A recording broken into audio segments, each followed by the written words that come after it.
we are on day 5. It is cooking day. It's finally here. You need to decide which cooking day is going to be the best day for you. I typically carve out a day on the weekend when we don't have a lot going on.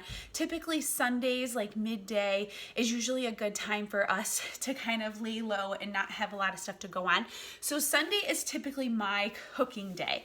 And when you decide what your cooking day is, you need to carve out about an hour and a half to 2 hours in the beginning until you get into a rhythm and a groove of how you're going to do things. It does take a little bit longer to kind of go through the process when you're first starting, and as you perfect your craft a little bit, it takes a little bit less time. But I would say in the beginning, 2 hours is a solid amount of time to get a lot of cooking done for the week, so definitely allow yourself enough time to do so. When I choose my cooking day, I sit down and think about the recipes that I want to prep ahead.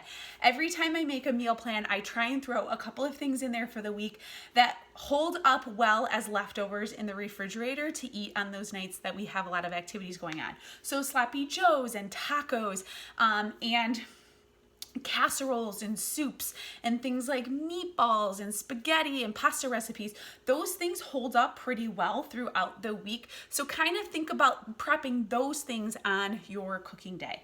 I also plan to use many different kitchen utensils because I don't want to be cooking for 18 hours and I don't want everything to be waiting on the oven or the stove. So I make sure that I do things on the stovetop. I roast up some things in the oven. I use my kitchen things, gadgets that I love, like my Instapot and my air fryer, and I have multiple things going at the same time, which is why it's super important that you sit down and decide what you're going to make ahead of time so that you kind of know what kitchen utensils you're going to be using and you can maximize your effort. So if you're going to roast some vegetables, you're going to need a cookie sheet, you're going to put those in the oven. At the same time, you could be cooking up some sausages in the air fryer or some meatballs in the air fryer. You could be making brown rice in the Instapot at exactly the same time as you're roasting everything else. And that is how you maximize your efforts throughout the week. You really need to be utilizing as many facets as you can in your kitchen so you can be combining all of the time and efforts into different things. So that's kind of how I plan. So sitting down and figuring out like, okay, I'm going to make oatmeal this week. I can make that in my Instant Pot. I'm also going to be making some roasted sweet potatoes. I can make those at the same time, that kind of stuff. Okay, so then you need to get out all your ingredients. So what I like to do is like look up and see which recipes need onion, pepper, zucchini, all of the dicing, all of the chopping. And I say, okay, I'm going to make these 2 things. Each of them calls for bell pepper. I'm going to get out 2 bell peppers. I'm going to dice them up and I'm going to set it aside so I have all those things ready to go. Same things with onion and garlic and zucchini and all of those kind of staple things that really start most of our recipes that we make in a pan. You can get out all of those things and dice and chop in one shot, and then you can get your frying pans going or your skillets going and be sauteing up multiple rounds of peppers and onions and things like that so that you can make Sloppy Joes and you can make tacos and you're starting a soup all at the same time.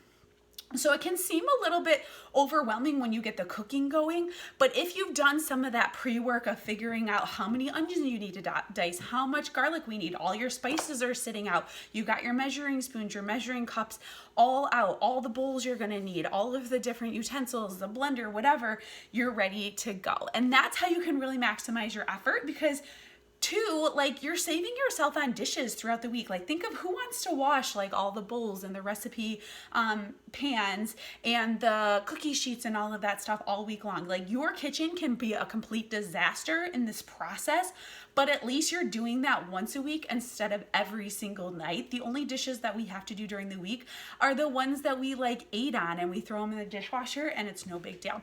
So that's kind of how you maximize your efforts when you pick your cooking day. And then a couple of times a week, I just cook on the fly and make a fresh dinner for my family.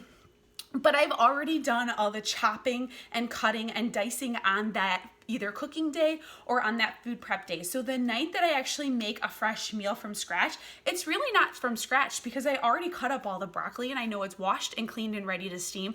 I already have the brown rice that I made in a big batch in my Instapot on Saturday or Sunday.